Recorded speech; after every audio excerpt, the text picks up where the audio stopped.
Bismillahirrahmanirrahim. Assalamualaikum warahmatullahi wabarakatuh.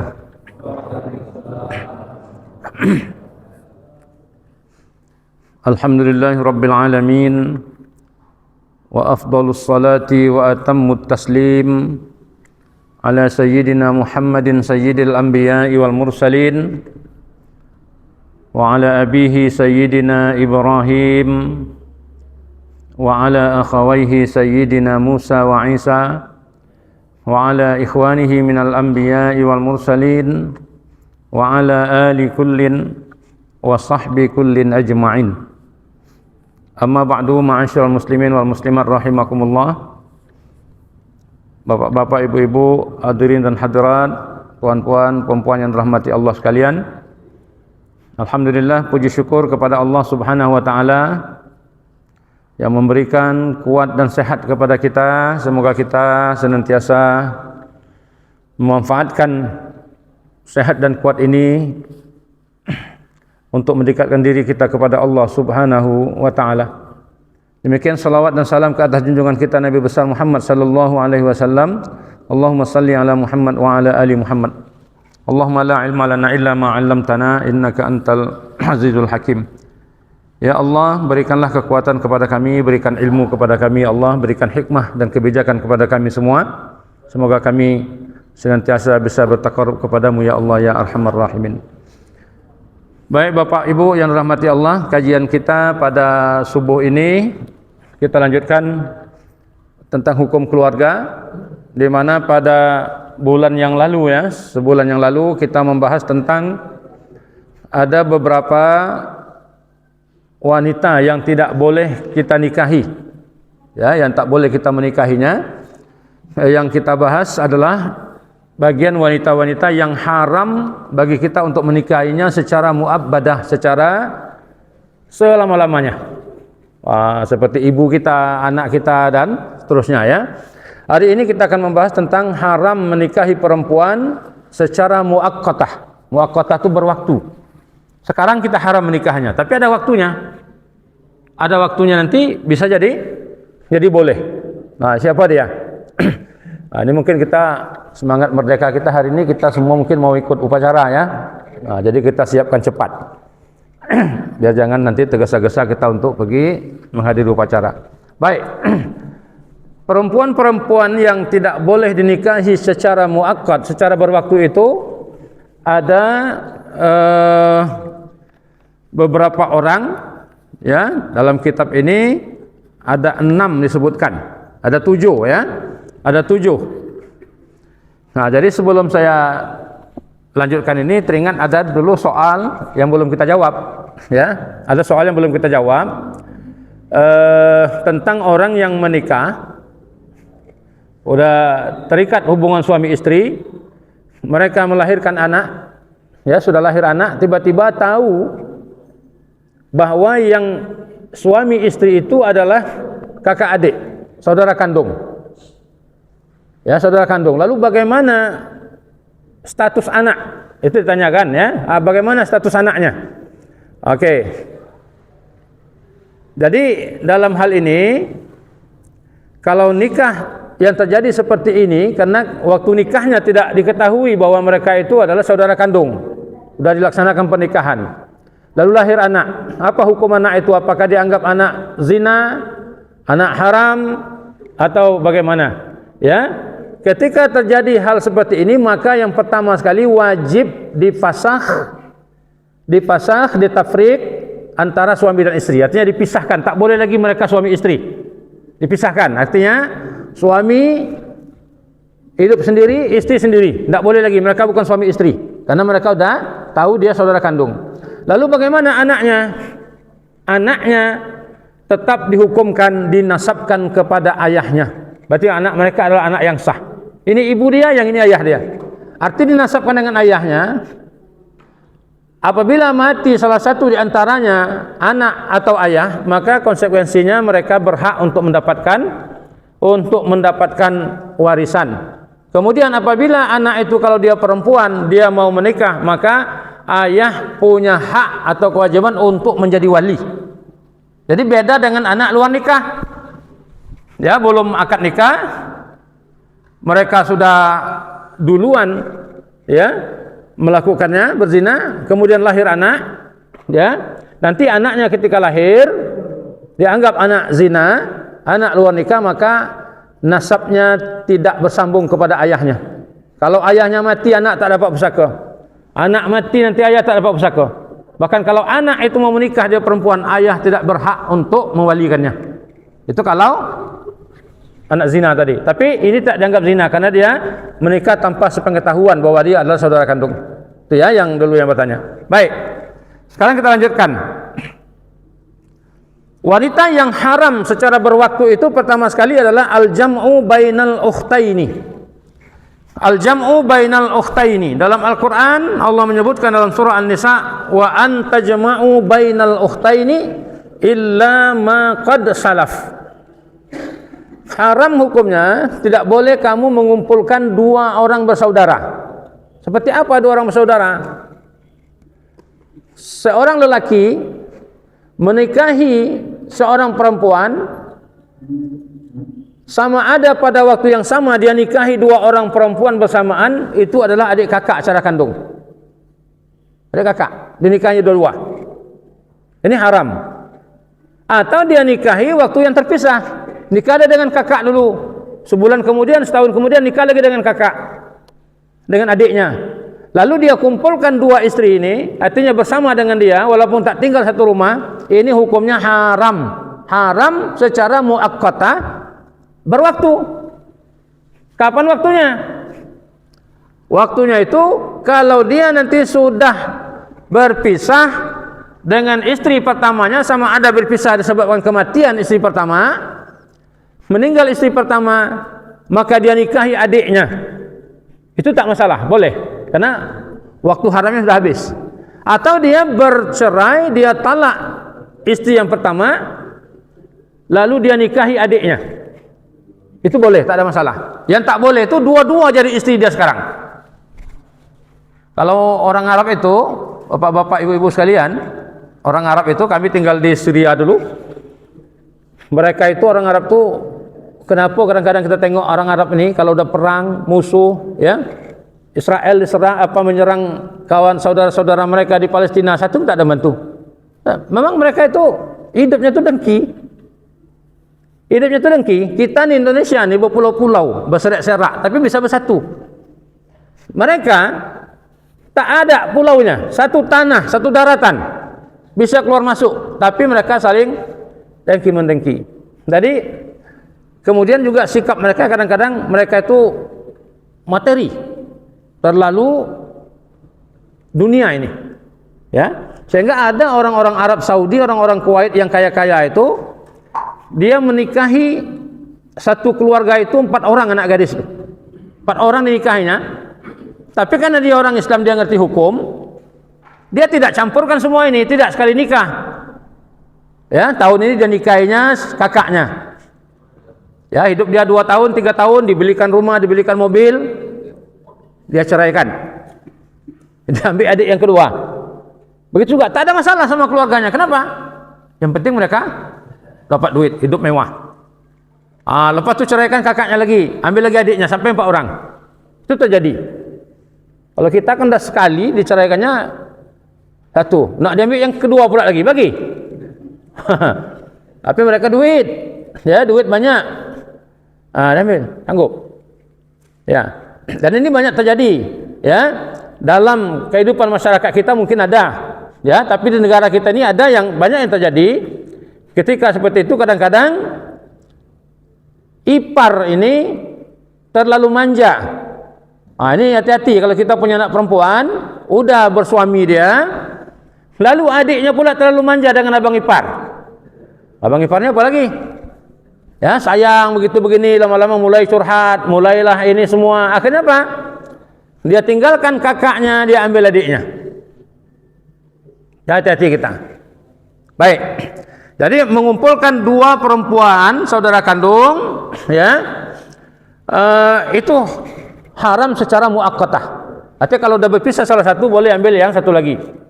Atau seorang perempuan dijadikan istri, dihimpun bersama dengan apa? Makciknya, adik perempuan ayahnya atau adik perempuan ibunya, bibinya. Ya, ini tak boleh. Ini muaqqatah juga. Kalau dia sudah terpisah salah satu di antaranya, boleh dia menikah yang lain. Ya, ini yang kedua. Apa hikmah diharamkan ini? Ya, bagaimana cara kita untuk mengetahuinya antara anak perempuan dengan bibinya tadi? Ya, ulama telah meletakkan, setelah sepakat meletakkan kaidahnya, katanya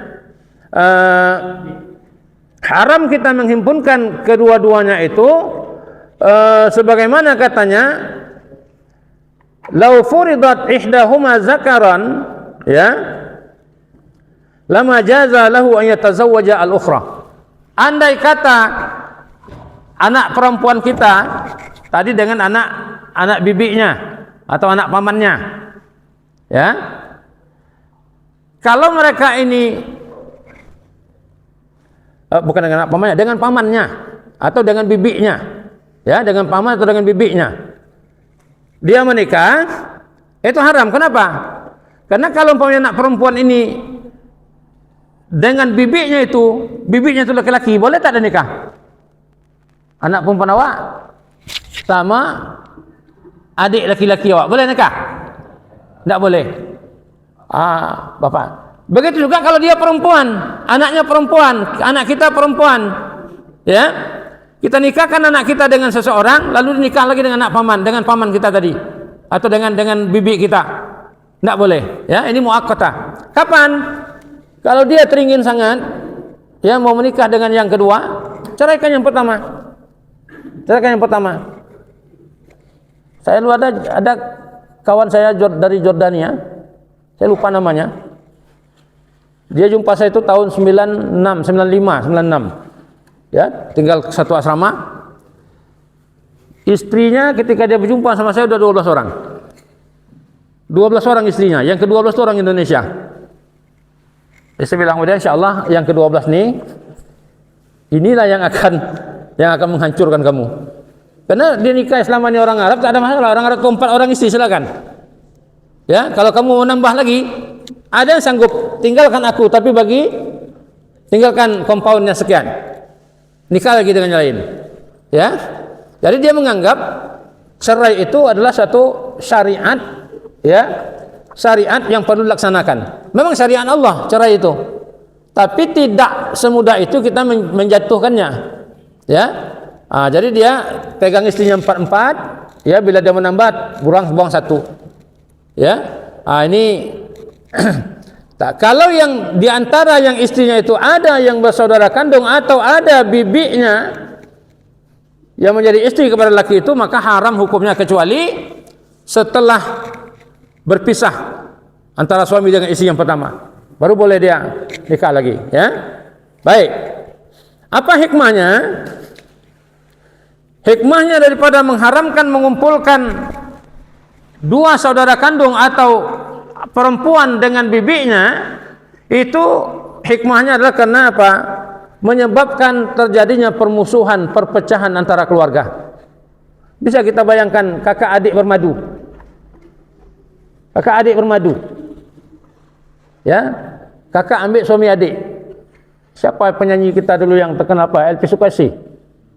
Elvi Sukaesih itu kan terlalu manja dengan abang iparnya. Ya, yang punya grup band, dia penyanyi. Akhirnya kakaknya pula sayang dengan adik, biar aja lah. Biasanya diantar kalau pergi nyanyi, sekarang abang ipar aja bawa. Lama-lama nikah dengan abang iparnya. Abang ipar tentu dipilih adik daripada kakaknya. Kakaknya udah kadaluarsa, pergilah kamu, diceraikan. Enggak ada. Ya. Jadi akan terjadi perpecahan sampai kapanpun itu. Begitu juga dengan bibinya. Akan jadi pemusuhan. Oleh karena itu diharamkan di dalam Islam. Nabi sallallahu alaihi wasallam, ya, kata Nabi, naha an tuzawwijal mar'ata 'alal ammah wal khalah. Nabi mengharamkan seseorang menikahi perempuan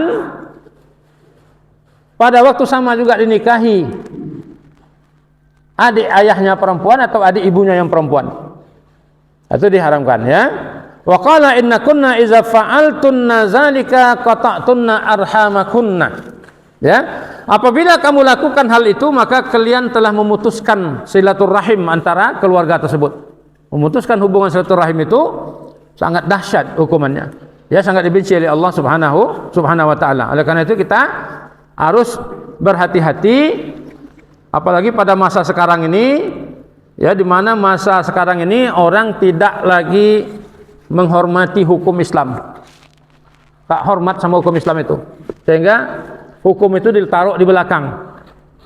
Ya, ditaruh di belakang. Apalagi kalau sekarang ini ajaran-ajaran sempalan ini yang sudah mulai merebak kemana-mana, itu ada di antaranya yang merubah hukum Islam itu sendiri. Ya, sekarang ini kita di Indonesia ini ada 400 ajaran sesat. Bukan 1 2, ada 400. Yang bersebar di daerah kita ini pun sudah ada. Hati-hati kita. Ya. Kemudian yang ketiga, ya, yang ketiga perempuan yang diharam kita menikahi perempuan itu az-zaida ala arba'i niswatin. Kita menikahi lebih dari 4. Yang dibolehkan berapa? Fankihu ma taba lakum minan nisa'i masna wa sulasa wa ruba'. Allah perintahkan nikahilah perempuan yang kamu suka. Boleh 1, boleh 2, boleh 2, boleh 3, ya, boleh 4. Artinya 2 orang, 3 orang, 4 orang. Boleh. Tak ada khumas. 5 tak ada. Lalu bagaimana ada orang besar istri sampai 5? Ada yang dia orang kaya istri sampai 10. Sekali apa sama dia? Bagaimana hukumnya? Tetap haram. Walaupun dia mengatakan halal. Boleh, tak ada masalah. Itu menurut dia. Sekarang menurut hukum Allah, apa hukumnya? Haram, tak boleh. Jadi yang lebihnya apa? Selebihnya berzina. Sehingga ada orang yang punya istri, ketika itu dia datang kepada Rasulullah sallallahu alaihi wasallam, aslamtu katanya. Aku telah masuk Islam. Wa indi samani niswatin. Saya punya 8 istri. Sebelum dia Islam ada 8 istrinya. Begitu dia masuk Islam, dia tanya sama Rasulullah, aku ada 8 orang istri. Aku dah masuk Islam, bagaimana ya Rasulullah? Apa kata Rasulullah? Faqala Nabi, ikhtar minhunna arba'an. Pilih 4 saja kata Rasulullah. Yang 4 kamu ceraikan. Berat, ya berat. Tapi gimana lagi? Udah begitu ketentuan hukum. Tak boleh lebih dari 4. Lalu Nabi kenapa boleh? Nabi berapa istrinya? Sampai 9. Kenapa boleh Nabi? Nabi berbeda dengan kita. Ada khususiyahnya Nabi. Ya. Dibenarkan Nabi, ada khususiyah yang membenarkan Nabi untuk itu. Dan juga kalau kita lihat, pernikahan Nabi itu bukan karena pernikahan hawa nafsu. Istri Nabi itu, kalau Bapak Ibu lihat dalam sejarah itu seperti apa istri Nabi? Istri-istri Nabi itu semuanya janda-janda yang sudah tua-tua, yang orang lain tidak mau, itu nikahi Rasulullah. Kecuali Aisyah. Aisyah itulah yang istrinya anak dara, anak gadis yang dinikahi Rasulullah. Kalau yang lain tuh, ada namanya tak silap Hafsah As-Sauda. Ya, dia itu orangnya, ya maaf cerita, jelek. Kalau bahasa kita, hitam, pendek, ya, wajah pun tak masuk nominasi.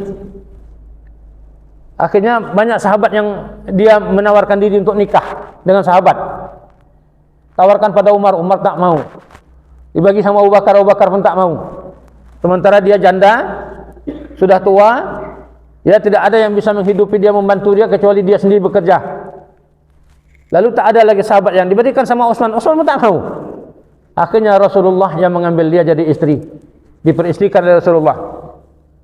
Satu.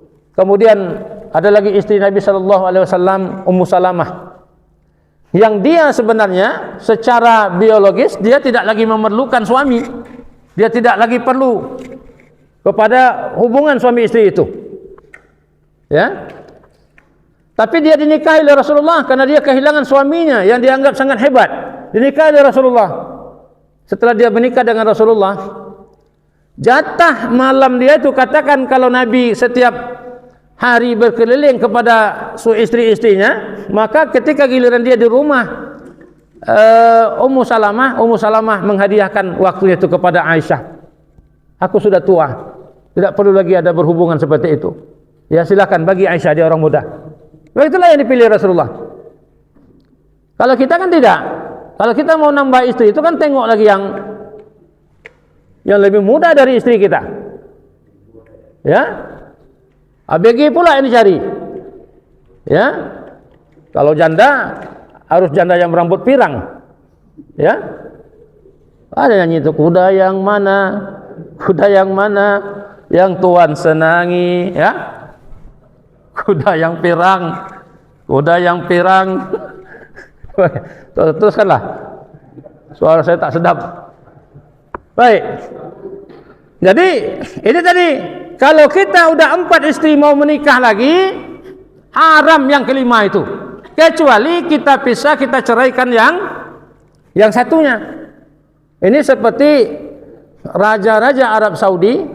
Raja Arab Saudi itu supaya dia bisa mendapat dukungan dari setiap kabilah, dia nikahi kabilah ini, dia nikahi satu istri dia sampai 4 kabilah.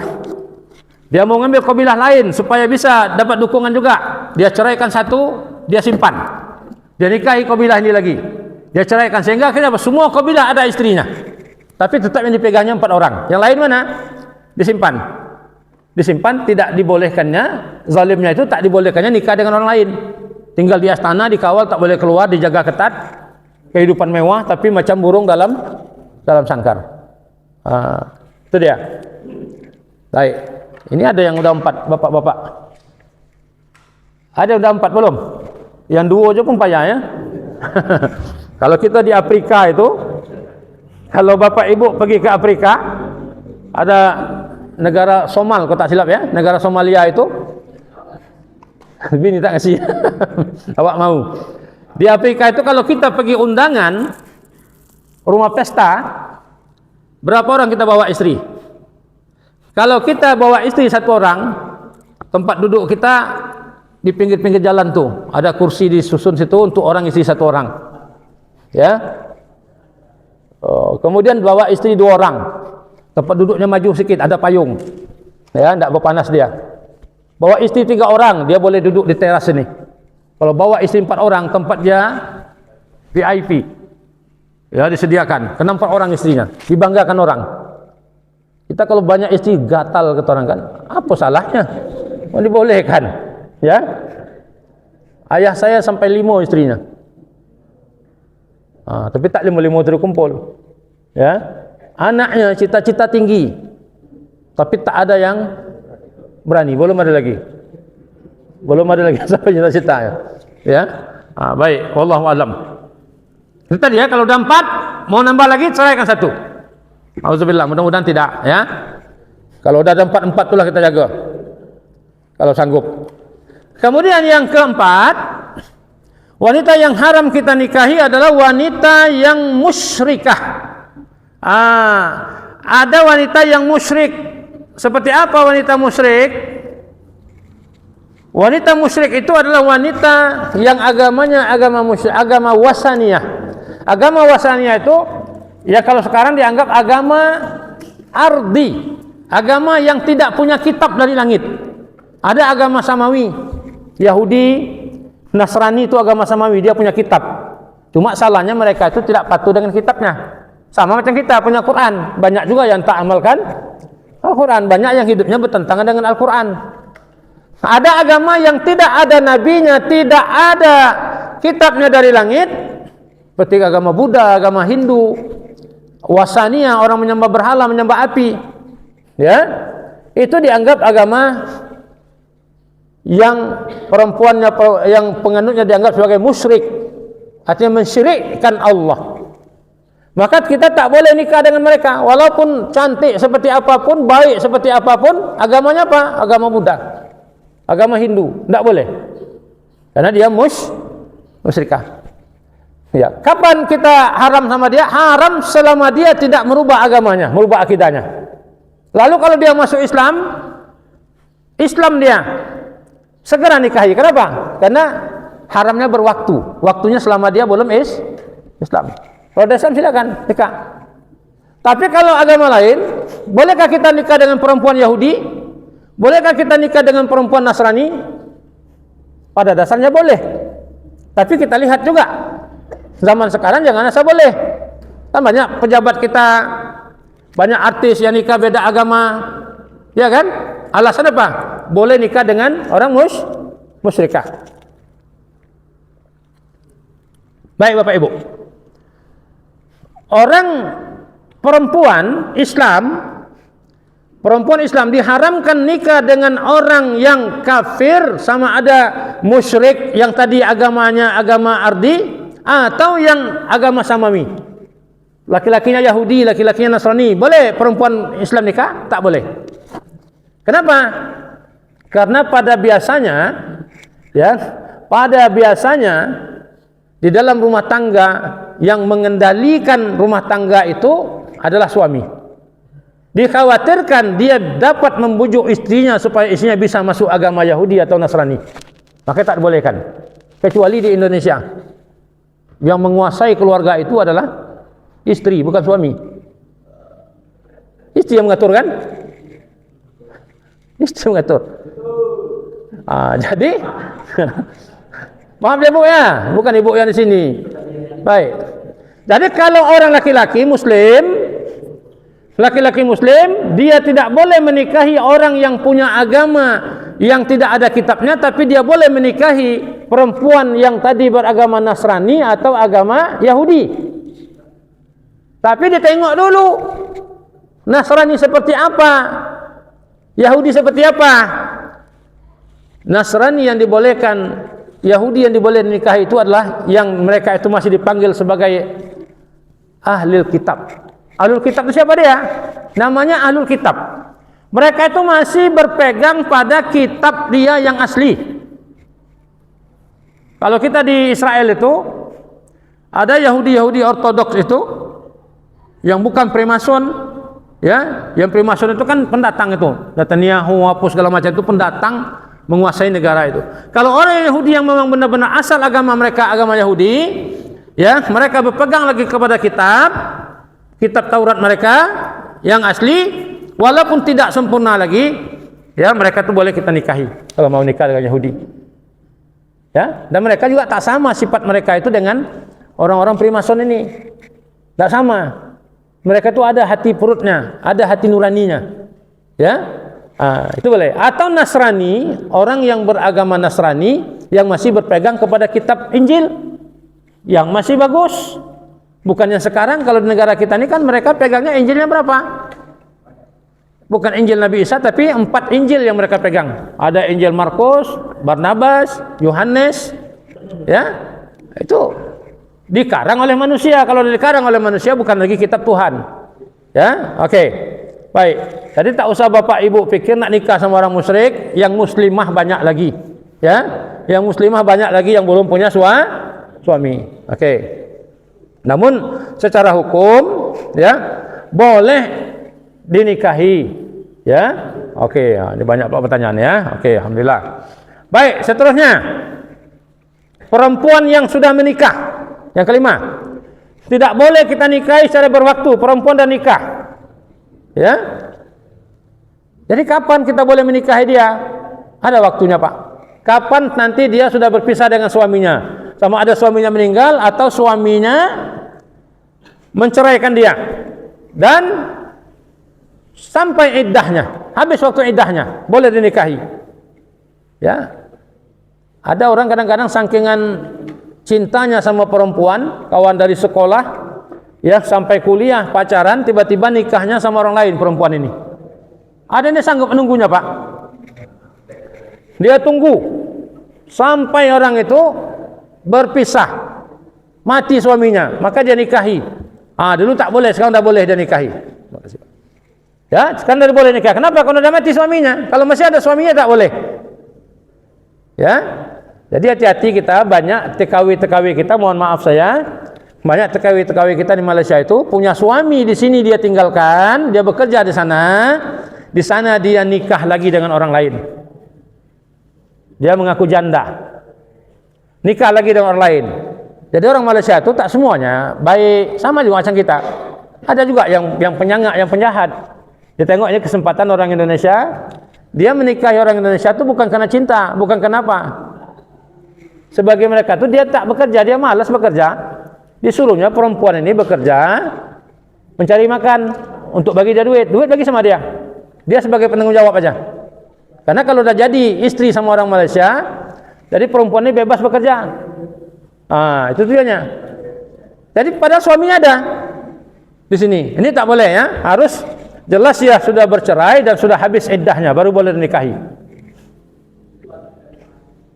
Jadi Medan itu ada ustadz,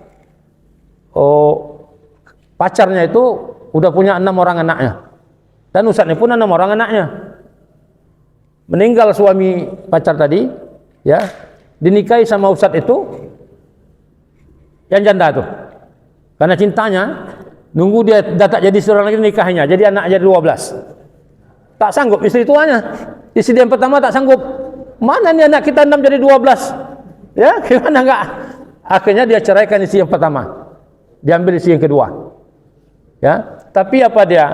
Kadang-kadang kalau kita ustadz ini berperangai seperti ini, dulu orang ini di Aceh itu sangat terkenal.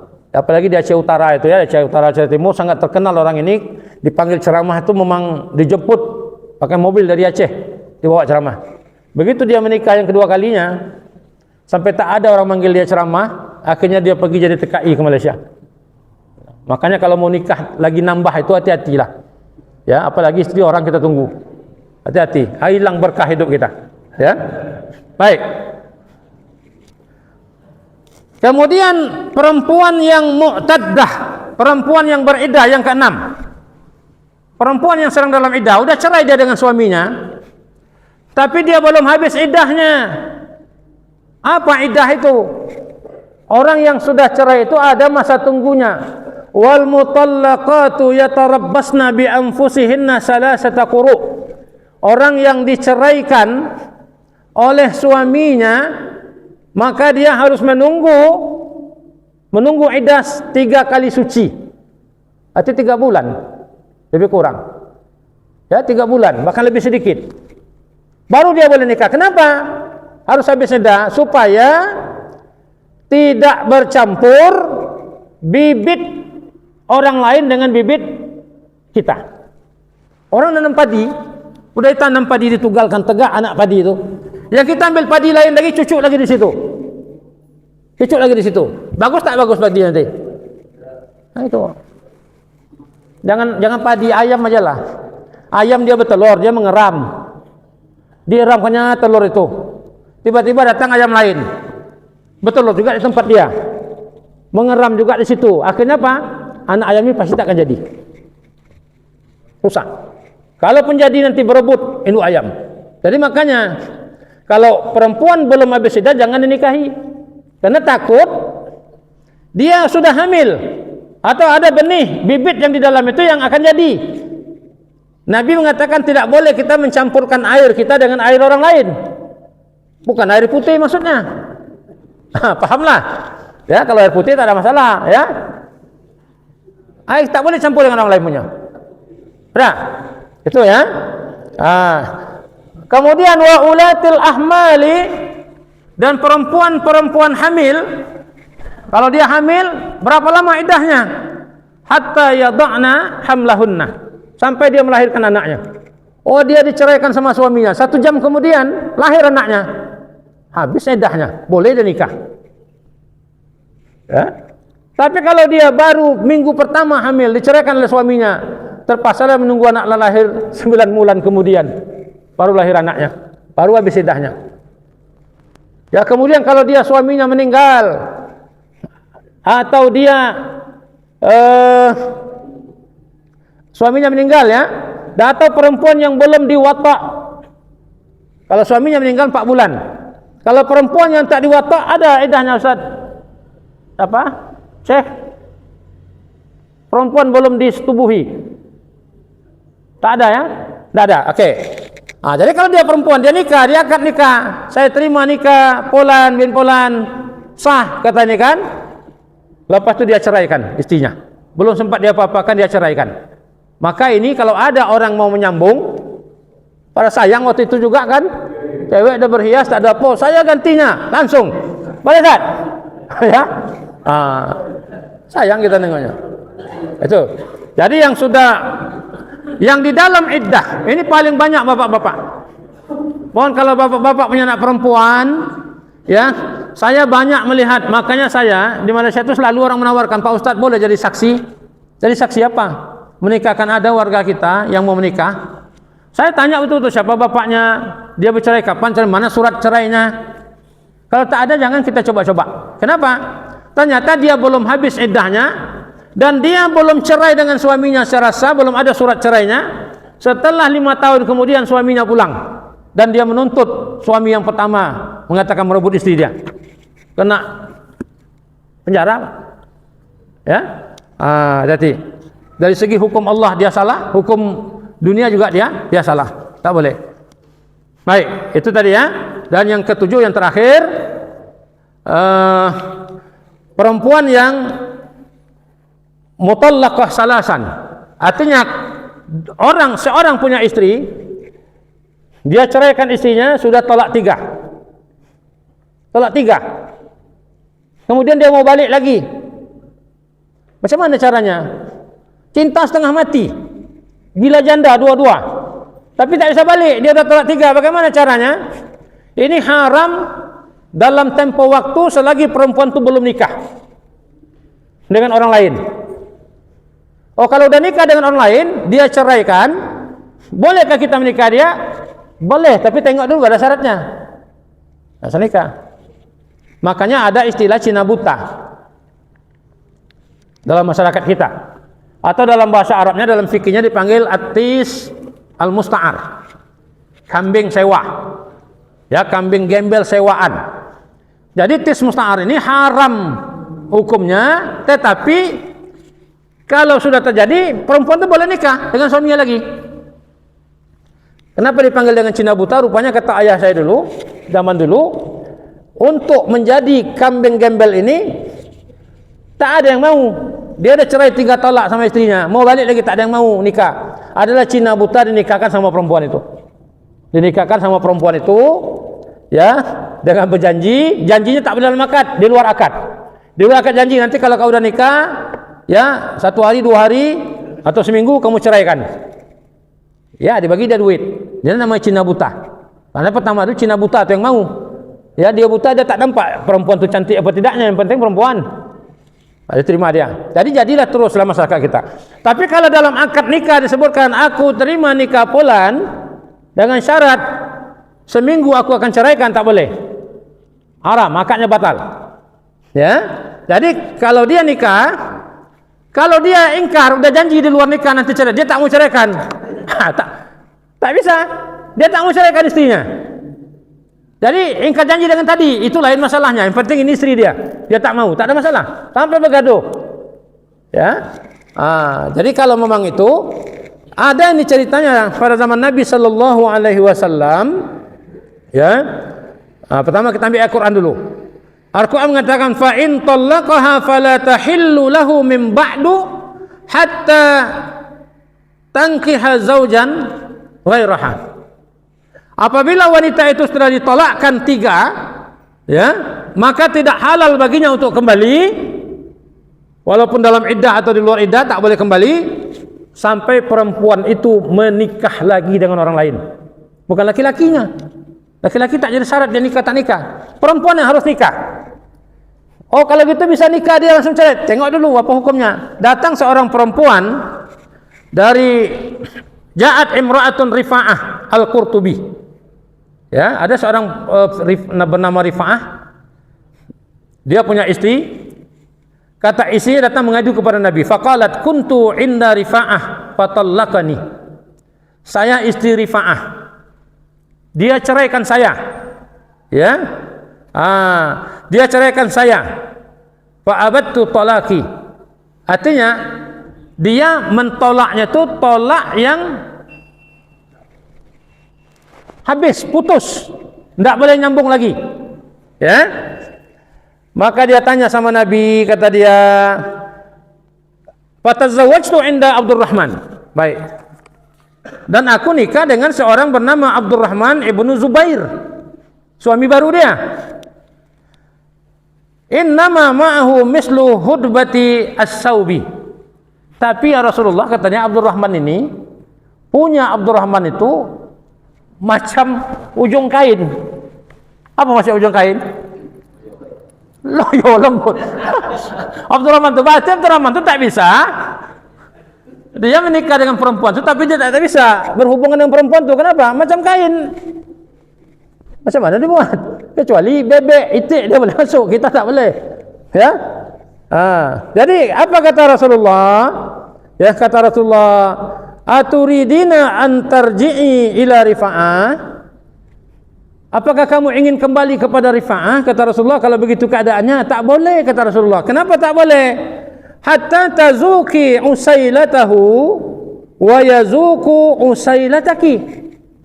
Syaratnya orang itu menikah dengan orang lain, dia boleh nikah dengan suaminya lagi. Yang pertama, dia merasakan usailatahu, perempuan itu merasakan kenikmatan bersama laki-laki itu, dan laki-laki itu merasakan nikmat bersama perempuan itu. Tak payah diterjemahkan lagi panjang lebar, bapak-bapak, ibu-ibu dah paham. Kalau tak paham datang ke rumah. Ya. Okey.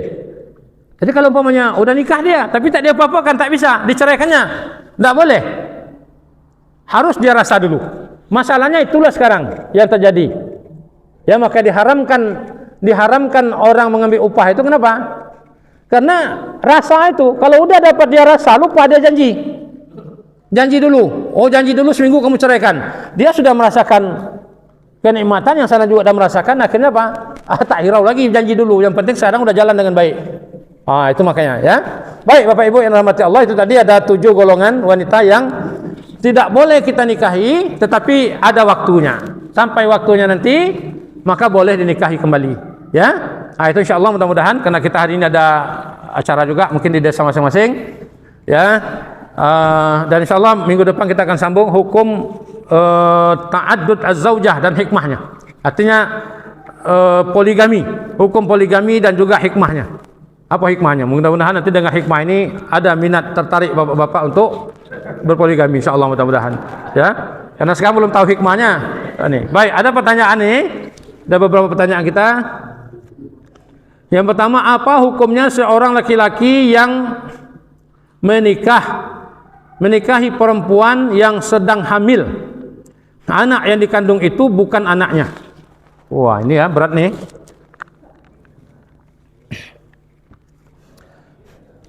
Ada orang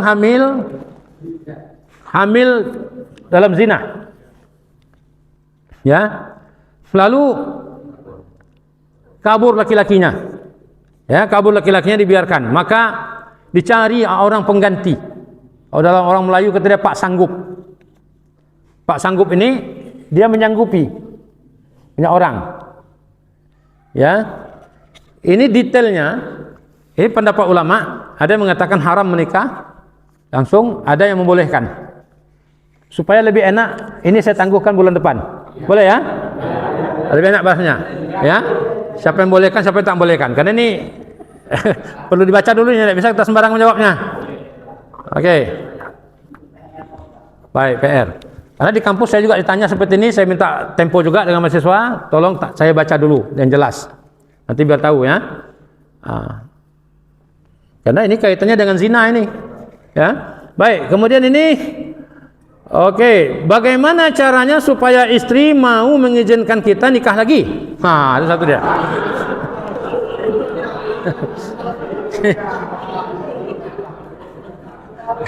Jadi biar terang kita pakai kacamata dulu, Pak. Ya.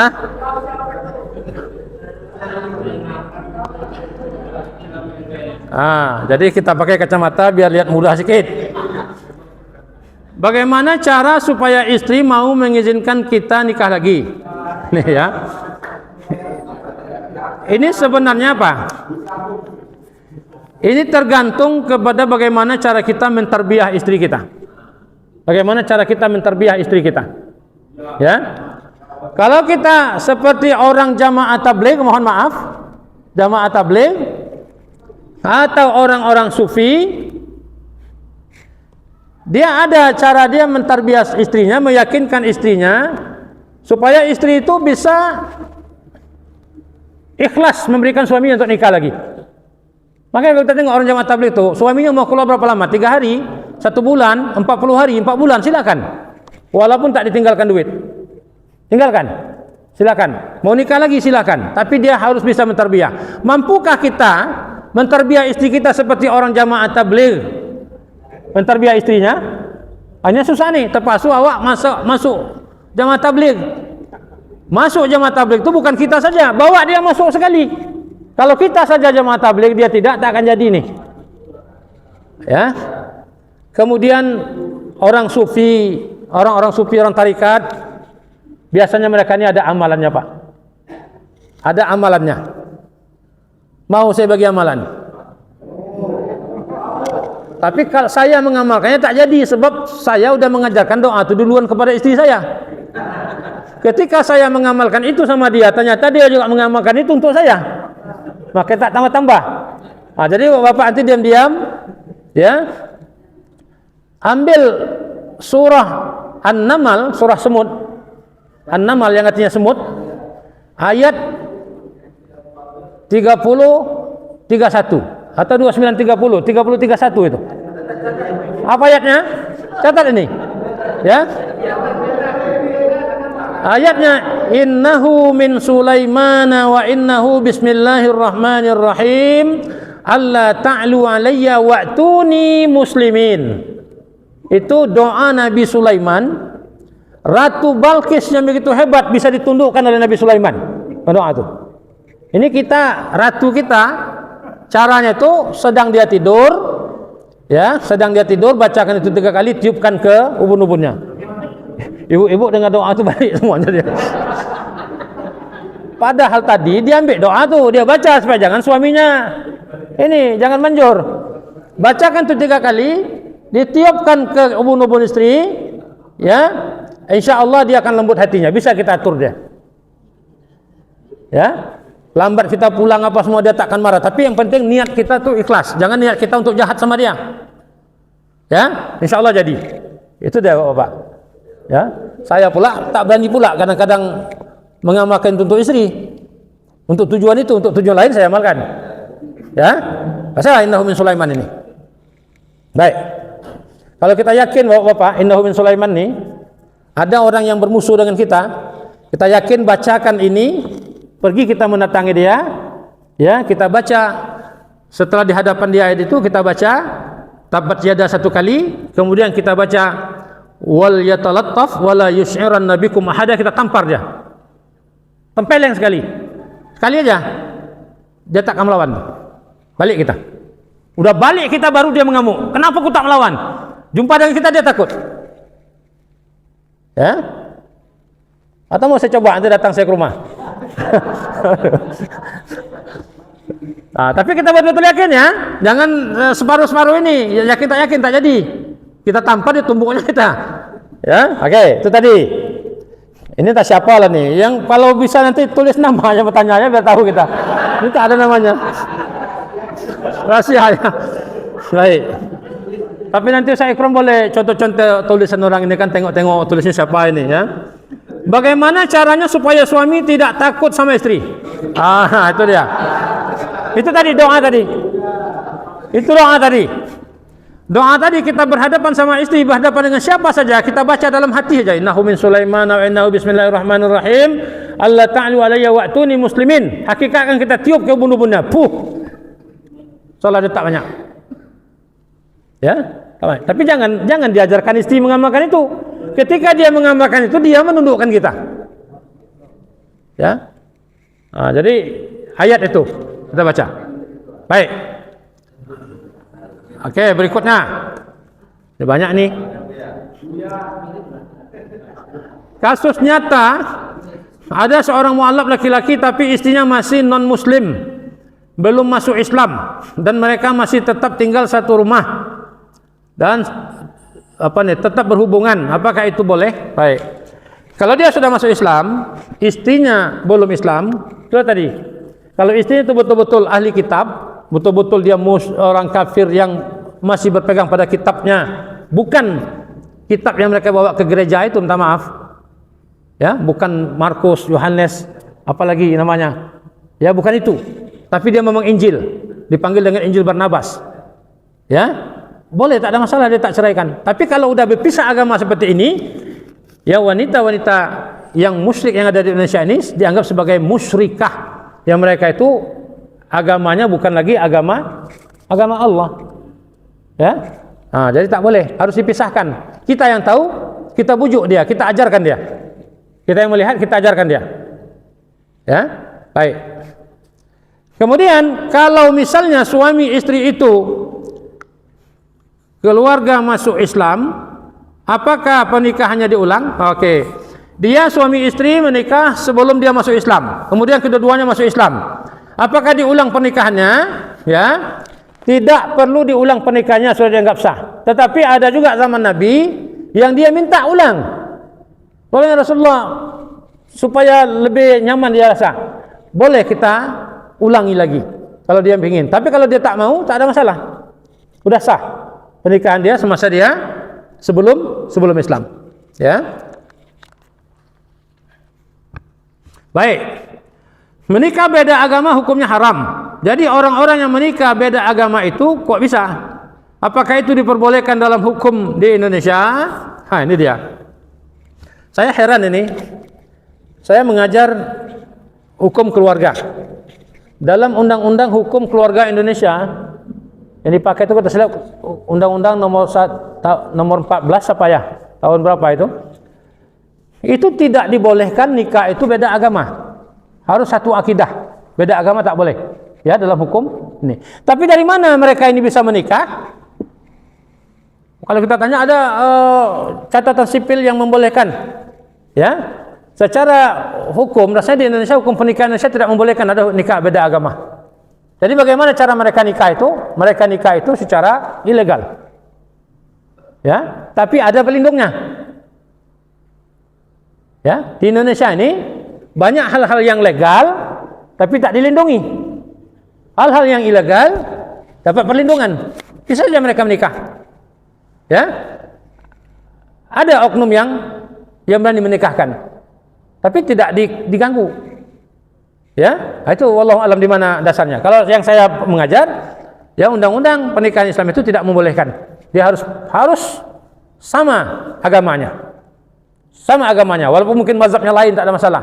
Oh, ini orang Muhammadiyah, ini orang itu tak ada masalah. Yang penting agamanya sama. Ya, wallahu alam. Kemudian hukum mengutang uang kepada bank konvensional untuk membangun rumah. Ah, ini dia.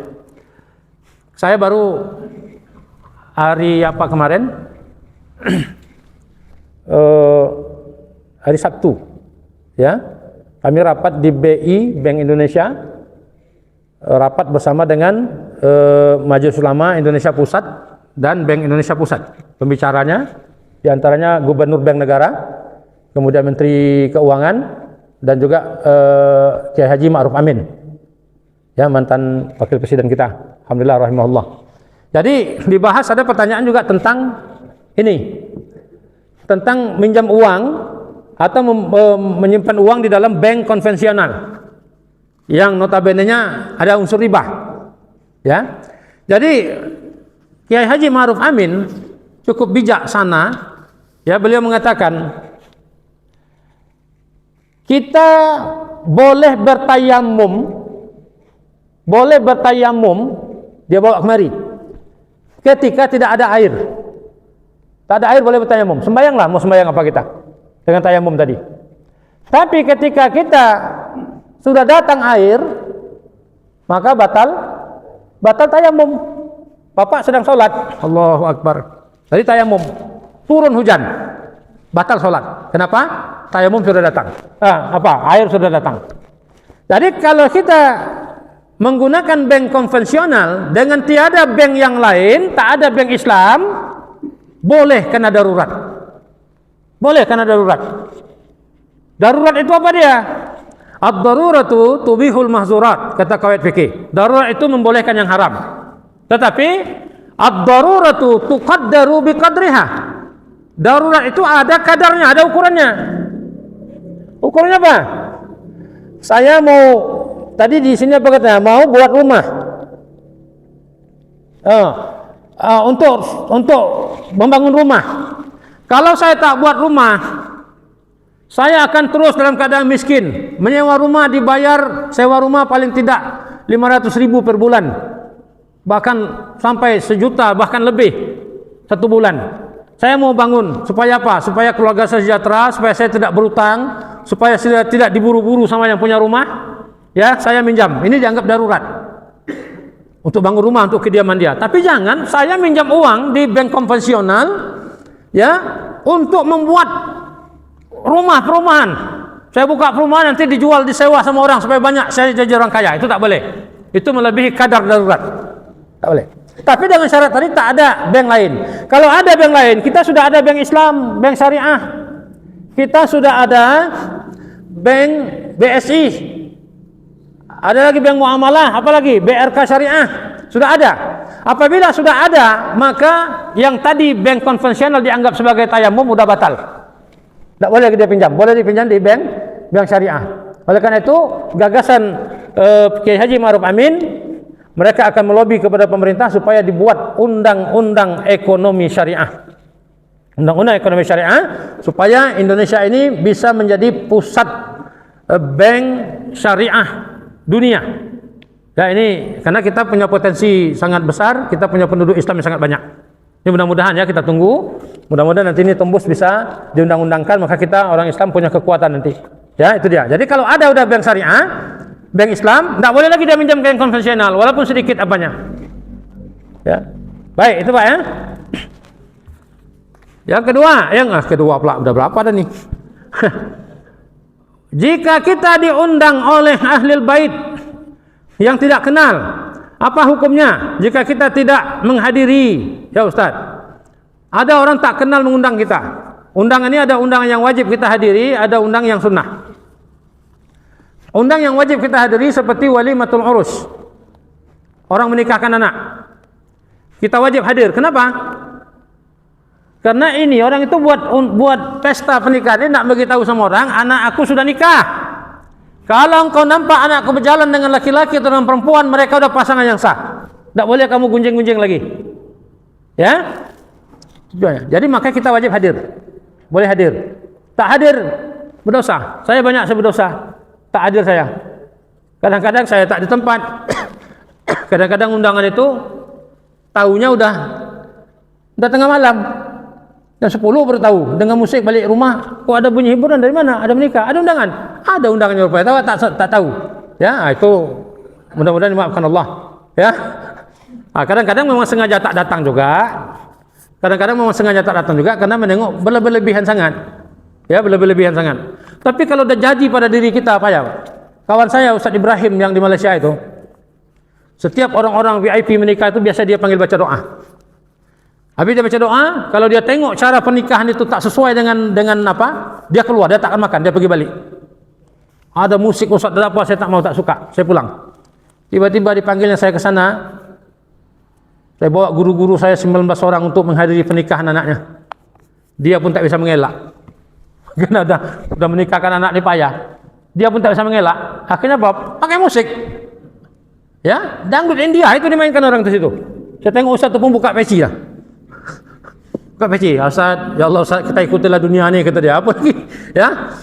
Cuma itulah kadang. Jadi kalau kita diundang kita tak kenal, sebenarnya kalau undangan itu untuk umum, bukan kita saja, ya, dan kita tahu dia orang Muslim, wajib juga kita hadir. Kita tahu. Tapi kalau diundang kita sendiri, kita tak kenal sama dia, diundang sendirian. Saya ada berapa kali saya diundang, ada orang telepon saya mau jumpa dengan Pak Ustaz di hotel. Ya, saya nama saya sekian-sekian, saya datang dari sini, saya jumpa di hotel. Saya tak kenal sama dia, tak pergi saya. Takut saya. Ya kalau lelaki, kalau perempuan, Pak Sobat tuan kadi awak satu ya. Jadi, tapi kalau secara umum tahu kita, dia ini tak kenal kita siapa dia orang baru pindah, dan menikahkan anaknya, orang ramai datang, itu ya wajib kita memenuhi undangannya. Tapi kalau kalau kita sendirian, kita meragukan, tak tahu pula dia ini Islam apa bukan, mungkin kita boleh tidak hadir ya. Baik, sekali lagi, ada 2 lagi, satu lagi ya. Bagaimana hukumnya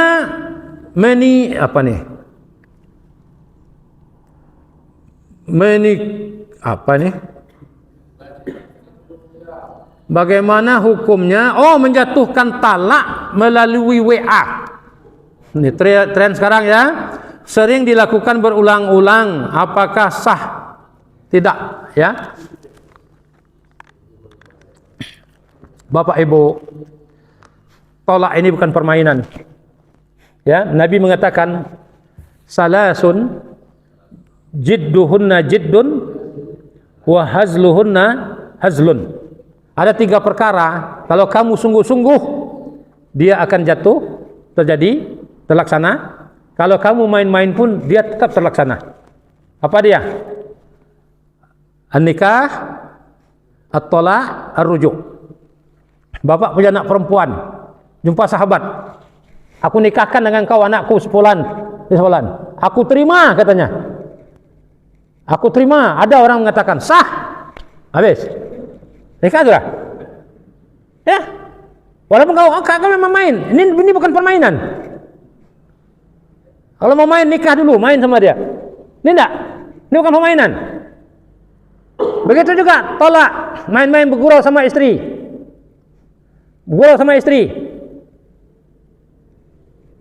jatuh talak, walaupun hanya bergurau, walaupun hanya main ya.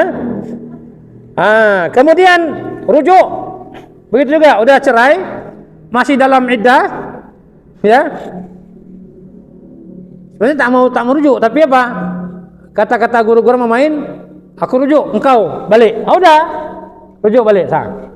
Jadi itu tak boleh main ya. Kita sungguh-sungguh, dia terjadi, kita main-main pun terjadi. Kalau pakai WA, pakai apa sekalipun, jatuh talaknya,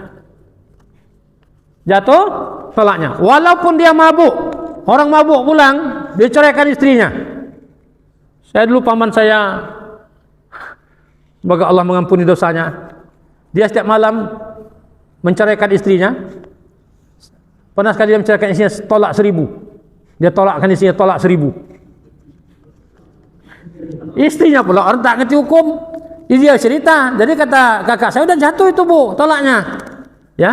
Tidak ada dalam agama kami, enggak ada tolak-tolak. Dia orang nias, tidak ada cerai-cerai itu, nikah seumur hidup. Tapi itu ya, hati-hati, kita paham, tidak boleh sembarangan, walaupun dengan WA. Ini bukan mainan.